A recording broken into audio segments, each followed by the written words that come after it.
I'm 100 years old. When you live this long, people look at you and they ask you the same question, always the same question. What's your secret?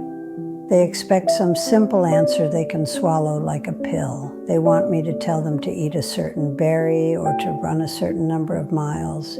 They want a guarantee, but I'm about to tell you something that nobody, not your doctors, not your health books, will ever tell you.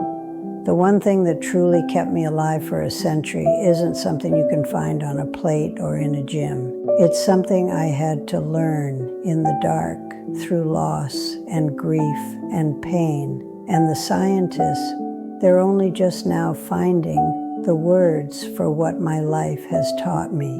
To understand it, you have to understand my life. I was born in a world you only read about. I remember seeing men, good men, broken by the depression. I remember my own father, his hands raw from work, coming home with his shoulders slumped, the pride gone from his eyes as he'd show my mother the single dollar he'd made. I remember the voice on the radio telling us we were at war again. I can still see my childhood friend, Billy, standing on the train platform in his new uniform, waving goodbye with a silly grin, and I remember thinking that it was the last time I would ever see that grin. And it was. I've buried my parents, my brothers and sisters, my friends.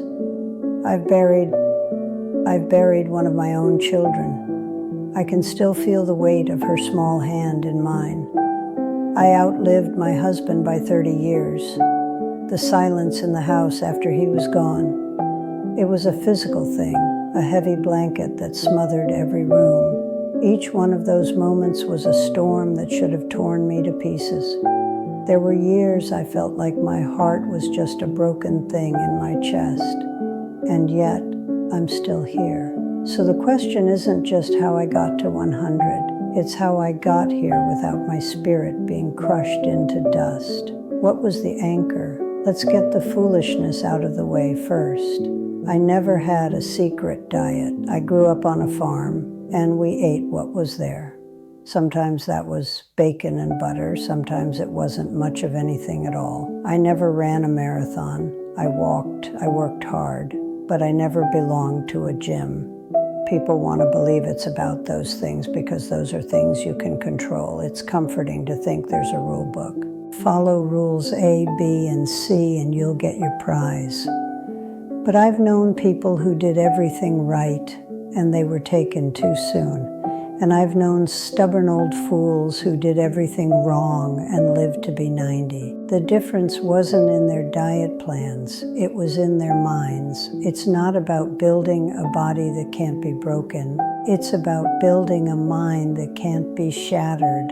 There's a researcher at Yale, a woman named Becca Levy, and her work suggests that just having a positive outlook on your own aging can give you 7.5 more years. Think about that. More than all the kale in the world. So, what is it? The thing that kept me here? I call it bending without breaking. It's two things, and they're so simple to say and a lifetime to learn. Resilience and optimism.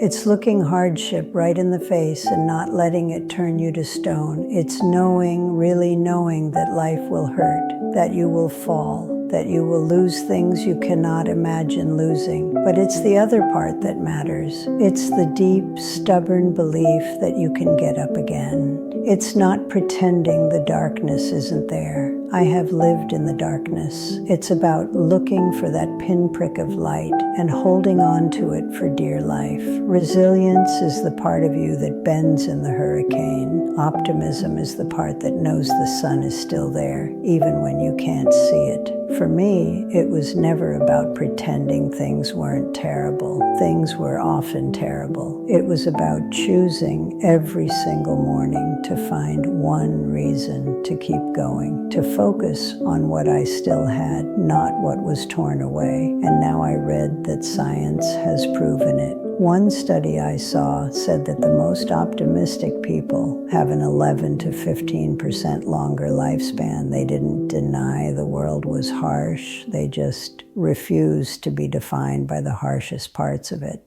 I remember when we lost the farm. The dust took the crops, the bank took the land. It felt like the world had ended. I remember my father just sitting at the kitchen table, his head in his hands, staring at nothing. We all cried. The dust had taken his spirit, but the next morning my mother got up, and with the dust still settled on the windowsills, she put the coffee pot on. And she said, "Well, the house is gone, but we're all still here. Let's figure out what's next." She shifted it. It wasn't the end of the world, it was just a problem to be solved. We didn't have a farm, but we had each other. That became the thing to hold on to. That choice to look for what's left, that's what got us through. Years later, when my husband passed, the grief was a weight that threatened to smother me. The silence was the loudest thing I'd ever heard. For a long time, I just wanted to disappear into it. But then I made myself go to the little knitting circle in the church basement. The first time I almost turned around at the door. It felt pointless, like a betrayal, but I went in. A woman named Margaret, who I barely knew, just looked at me, poured a cup of coffee, and pushed it into my hands without a word. That little cup of coffee, that one moment of connection, that was resilience. It wasn't about replacing him. You never replace someone. It was about choosing to connect with the living instead of isolating with the dead. That was me, choosing to bend instead of break. For most of my life, I didn't have a name for this. It was just how you survived. But now the scientists are giving it names. They're finding that this way of thinking, it changes your body. It helps you manage stress. And stress brings on inflammation, which is what seems to cause almost every disease of old age. They've studied people who lived to be 100, and they've found that many of us have a strange ability to handle stress and keep that inflammation down. They have another word, neuroplasticity. It means your brain isn't fixed. All my life, I thought you were who you were.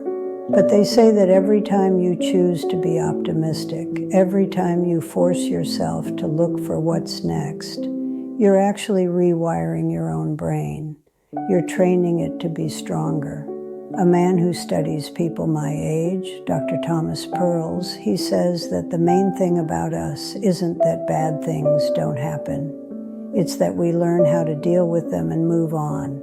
He says we compress morbidity, a fancy phrase that means we live our lives, really live them, and shorten the time we spend sick at the end. My life is proof of that. I lived it. I didn't just watch it go by.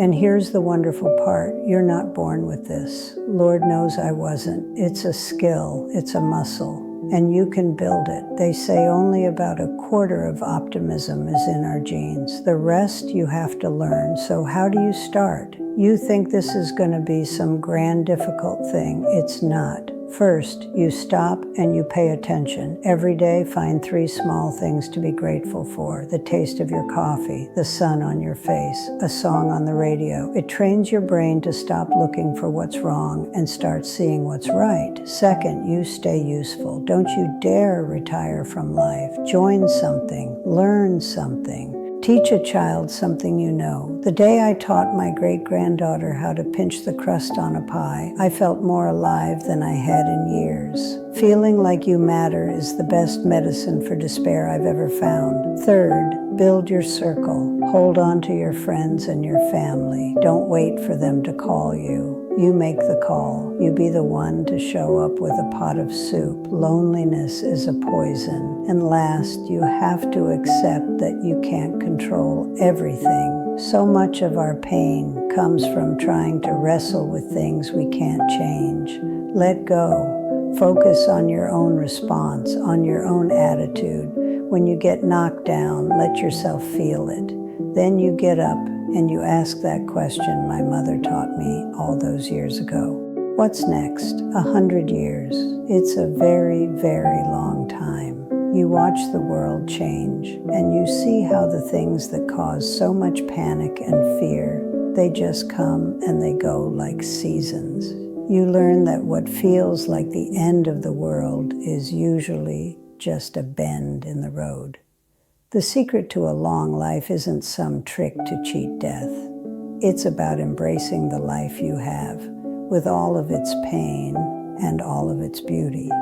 The one thing that kept me alive was the choice, made every single day, to bend without breaking, to look for the light, to believe in tomorrow. That power is in you, right now. Your mind is the most powerful thing you will ever have. It can build you a longer life, yes. But more importantly, it can build you a life that was worth living. Thank you for spending this time with me.